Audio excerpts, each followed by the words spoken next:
Hay muchos temas importantes en este momento en el país, que de una u otra manera se relaciona con el tema económico, que quizás es más importante para los venezolanos hoy en día. Nada más indicado que hablar con una persona que está al frente en este momento del Ministerio de Producción Agrícola y Tierra, Wilmar Castro Soteldo. Gracias, José. Bienvenido, Wilmar. Muchas gracias, José Vicente, por la invitación a tu programa y bueno, por poder compartir algunas inquietudes con nuestro pueblo en torno a esta área de la economía nacional que es tan importante, tan vital y que tiene rango constitucional, al igual que la energía y el turismo. Tú hiciste un pronóstico hace poco. Dijiste que más o menos dentro de 6 meses se podía ver resultado a los planes que vas a adelantar. Sí, nosotros estamos conscientes que la agricultura... ¿Sabes que los pronósticos son peligrosos, no? Muy peligrosos, ¿no? Pero la agricultura y el turismo, que son dos actividades con respuestas muy tempranas, por su condición cíclica que en el desarrollo de las mismas, nosotros tenemos la oportunidad, en este caso, con el tema agrícola, que en los próximos 30, 40 días comienza una cosecha, producto de un ciclo que ya está culminando y que va a tener unos resultados interesantes, ¿no? Interesantes porque aborda dos elementos que son fundamentales en el tema agrícola. El primero, el acceso a los insumos que tú tienes para llevar adelante la práctica agrícola, y el otro, el tema climático, que es un tema que no controlamos y que con todas las variables ambientales que se han dado en los últimos años, cada día es más impredecible. En ese sentido, hay un plan de cosecha, un plan de siembra que ya se venía ejecutando, que ahora tiene algunos rubros adicionales que no se habían experimentado en épocas anteriores, como el caso de la caraota, por ejemplo, en el ámbito de las leguminosas, el caso de la jonjolí, que estaba olvidado y ahora pues un cultivo en donde ya se aproxima a las 100.000 hectáreas para llevarlo adelante. En el caso de la soya, por ejemplo, que es un cultivo que lo manteníamos también como extraordinario, hay unas experiencias pequeñas que ya comenzaron y que próximamente vamos a ver qué rendimiento tuvieron. En el caso de las leguminosas, que nos habíamos planteado una meta de aproximadamente 40.000 hectáreas, vamos a ver qué resultados tuvieron esos rendimientos en las zonas donde se sembraron de manera progresiva, y sobre la base de eso, programar para el próximo ciclo, el ciclo invierno, superficies mucho mayores de hasta 50, 100.000 hectáreas en cada una de estas áreas, para que de esa manera nosotros vamos sustituyendo de manera progresiva rubros que hasta la actualidad venimos importando, ¿no? ¿El resultado sería positivo entonces? Yo creo que va a ser positivo. Las referencias que tenemos de los sembradores de caraota, por ejemplo, en la zona de Portuguesa y Barinas, muestran hasta ahora rendimientos de acuerdo a la densidad por superficie que pueden ser bien interesantes, bien interesantes. El gobierno nacional acordó un crédito adicional de más de 300 millones de dólares para la agricultura. Sí, allí... ¿Cómo se va a manejar ese crédito? Allí, en las reuniones que hemos venido sosteniendo en el marco de la Comisión Nacional Productiva, los productores conscientes como están, que yo quiero destacar esto, que es el hecho de que tenemos un sector productor agrícola, campesino, campesina, productor industrial, agroindustrial, que está muy motivado, que cree en el país, que está dispuesto a quedarse sembrando, produciendo y transformando. Ellos nos han hecho planteamientos que son puntuales, como yo diría que 4 o 5 elementos puntuales. Primero, el acceso a la semilla, que todavía no tenemos autonomía ni independencia en el tema de semillas, especialmente en los rubros estratégicos. El presidente aprobó 54 millones y tanto, 54.300.000 dólares para semillas. En segundo lugar, el tema de repuestos e insumos para la maquinaria. Me decía un funcionario de FESOCA, que es la federación que agrupa a todos los cañicultores, que la Revolución Bolivariana ha invertido más de 12.000 millones de dólares en maquinaria agrícola, solo en maquinaria agrícola. Bueno, gran parte de esa maquinaria, por falta de repuesto, está paralizada. Ahí vamos a priorizar parte de estos recursos que el compañero presidente Nicolás Maduro aprobó. Otro sector que estaba como que abandonado, tirado para un ladito allí, era el sector pecuario. Estamos focalizando también parte de esos recursos en medicina veterinaria, sobre todo ahora que tenemos un rebaño mucho más grande, mucho mayor, y que hemos venido creciendo de manera importante en el tema avícola, y nos hace falta ahorita medicina y microelementos para las aves. Ahí estamos fortaleciendo también. Otro elemento donde estamos haciendo esfuerzos importantes es en la adquisición de materia prima para agroquímicos y fertilizantes. Esos son los 4 grandes aspectos que nos han pedido los productores que le atendamos con urgencia, y ya estamos haciendo las negociaciones con los proveedores internacionales para que la semilla llegue antes de abril, que es cuando comienza el ciclo invierno, y de esta manera nosotros poder garantizar este año una cosecha que tiene una meta muy ambiciosa, una siembra, perdón, que tiene una meta muy ambiciosa, de más de 2.340.000 hectáreas, solo en el área vegetal, sin contar pues el área pecuaria, que el día de hoy ya debemos estar culminando el plan pecuario para ver cuál es la superficie total que vamos a abordar en el tema agrícola. Ahora, ¿qué control vas a ejercer tú sobre esa inversión? Una cantidad muy importante, Sí. ¿no? Sí. La experiencia en esa materia es bastante preocupante en Venezuela, ¿no? Sí, allí hay una situación interesante, o sea, Vicente, que es el hecho de que hay una comunicación muy fluida entre los actores que tenemos responsabilidad en el manejo de esta cartera, ¿no? El ministro de Alimentación, el compañero Rodolfo Clemente Marcos Torres, el compañero de SENCOE, el general Giuseppe Giuffreda y mi persona, ¿no? Allí permanentemente los 3 actores que tenemos esta responsabilidad estamos revisando rubro por rubro, código arancelario por código arancelario, de forma tal que en la estrategia que el compañero presidente señaló de la acupuntura financiera, ese dólar vaya a lo que hemos llamado la política de la precisión, al sitio adecuado y en el momento oportuno. Y ya hemos sostenido las reuniones con los primeros proveedores. Ya hemos desechado algunas propuestas que nos han hecho, ya hemos aceptado unas que están haciendo, ya estamos buscando otras opciones, y ese seguimiento lo estamos haciendo entre los 3, seguimiento cruzado. Y desde el ministerio nosotros estamos creando órganos paralelos que han ido a verificar si ese insumo, ese equipo, esa maquinaria que está llegando, realmente está llegando en las cantidades que está llegando y en la calidad que se requiere para que pueda operar de manera adecuada. Ya tuvimos una primera experiencia en una compra urgente que tuvimos que hacer de cauchos para el transporte de caña y el transporte de cerealeros, y funcionó, fuimos al puerto, mandamos una inspección con un equipo, mandamos una inspección con otro equipo, ambos equipos cruzaron las informaciones, verificamos, la cosa estaba bien. Bueno, ya los cauchos están el día de hoy, deben estarse ya repartiendo su totalidad porque se requerían con mucha urgencia. Entonces, ese tipo de mecanismo cruzado, mejoramiento de las plataformas tecnológicas, nos va a ayudar muchísimo. Ahora fíjate, en esa materia, insumos, maquinaria, semilla, hay una serie de críticas a Agropatria. ¿Qué pasa con Agropatria? ¿Qué se piensa hacer? Sí, Agropatria en primer lugar se creó una materia de opinión que estaba en el suelo, que estaba destruida, que no servía para nada. Yo tengo ahí los históricos del comportamiento de atención de Agropatria a los usuarios y el comportamiento que ha tenido hasta ahora. Y tengo también ahí los históricos de la producción de Agropatria, especialmente en una de sus empresas más importantes, que es INICA, que es la que produce la mayor cantidad de fertilizantes de biocidas y productos químicos para la industria.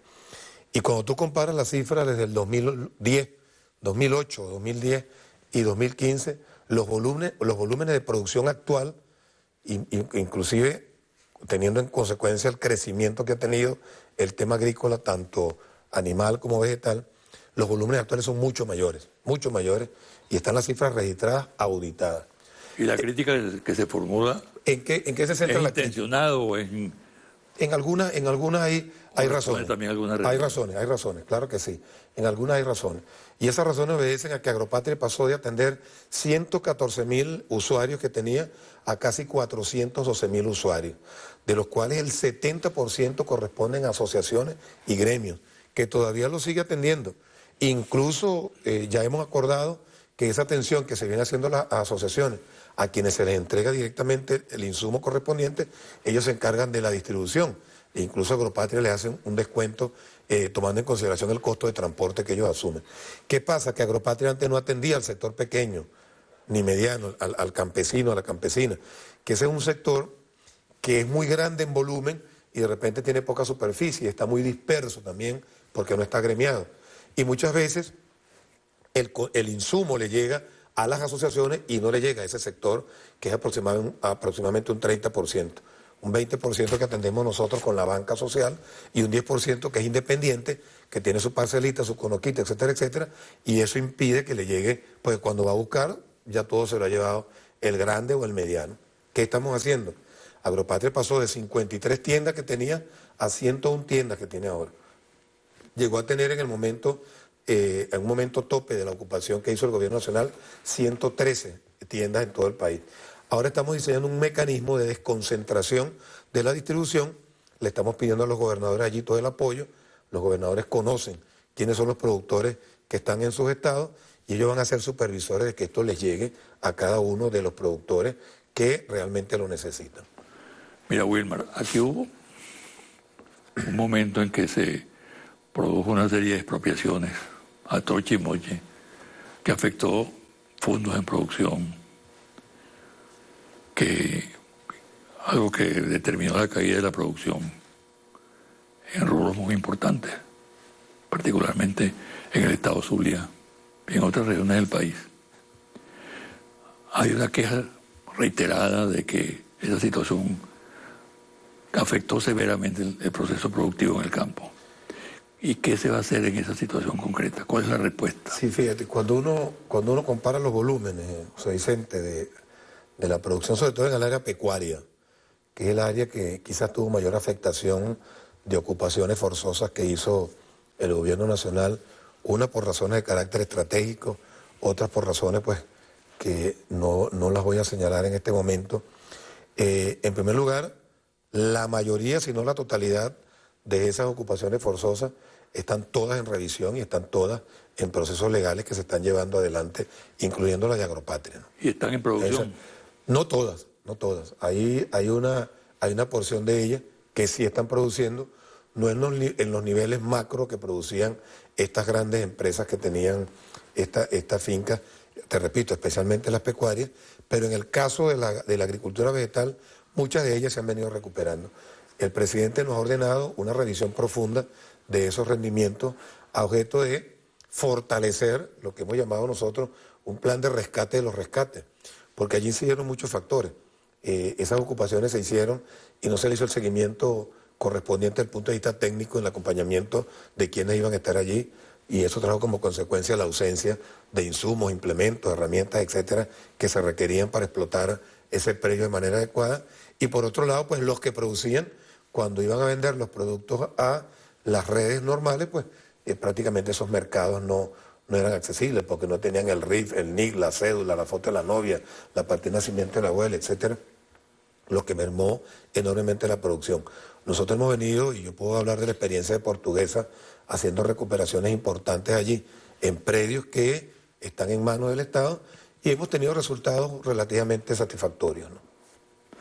Mira, otra cosa, el país se ha convertido en un importador nato. ¿Tú crees que es posible revertir ese proceso? No tengo duda, no tengo duda. En lugar de esa economía de puerto, de esa agricultura de puerto, pasar a una agricultura verdadera. No tengo duda, José Vicente. Mira, nosotros tenemos experiencia ya visible en el caso de la producción agrícola. Un ejemplo que quizás la gente lo vea como banal, pero el pavo, por ejemplo. El pavo toda la vida se importó en Venezuela. Era un producto que llegaba a cierta población y bueno, había que importarlo. Nosotros prácticamente desde hace más de 5 o 7 años se dejó de importar pavo. El cerdo, que también era un insumo que en su mayoría venía de la importación. Estoy hablando de los niveles más pequeños, los niveles macro. El cerdo prácticamente ha alcanzado, yo diría que un 90, un 95% de satisfacción de las necesidades base, incluso. Pero el pernil, sí. Ya hay alianzas. No creo que ahorita se esté, bueno, quizás algunas cantidades pequeñas de esos perniles sofisticados que vienen ya preparados, etcétera, etcétera.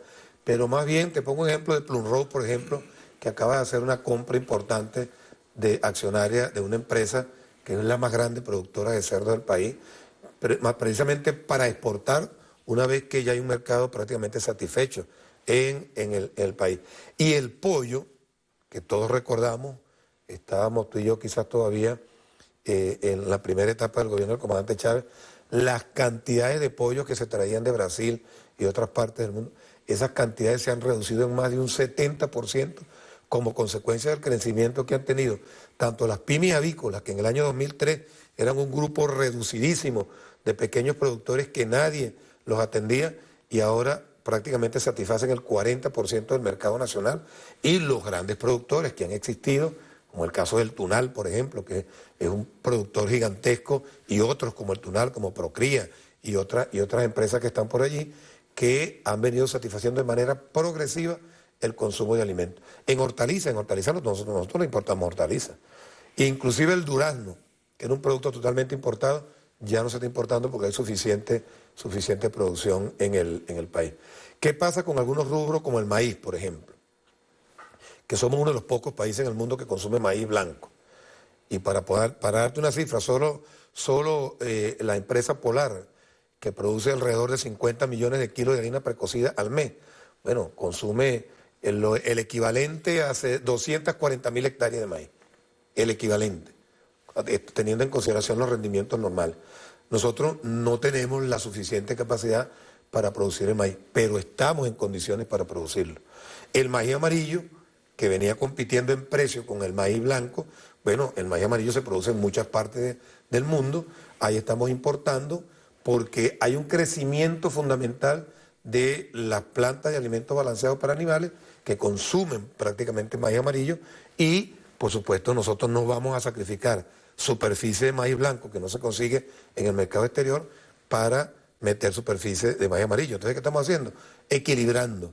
Ya en el caso de mi estado, que es el que conozco más a fondo, de 240.000 hectáreas que se sembraban de maíz, bueno, alrededor de 120.000, 130.000 son de maíz blanco, 110.000 o 120.000 son de maíz amarillo. Lo mismo estamos planteando en Guárico, que tiene un enorme potencial para el maíz amarillo y para el sorgo, etcétera, etcétera. O sea, hay rubros de carácter estratégico que debemos importarlo.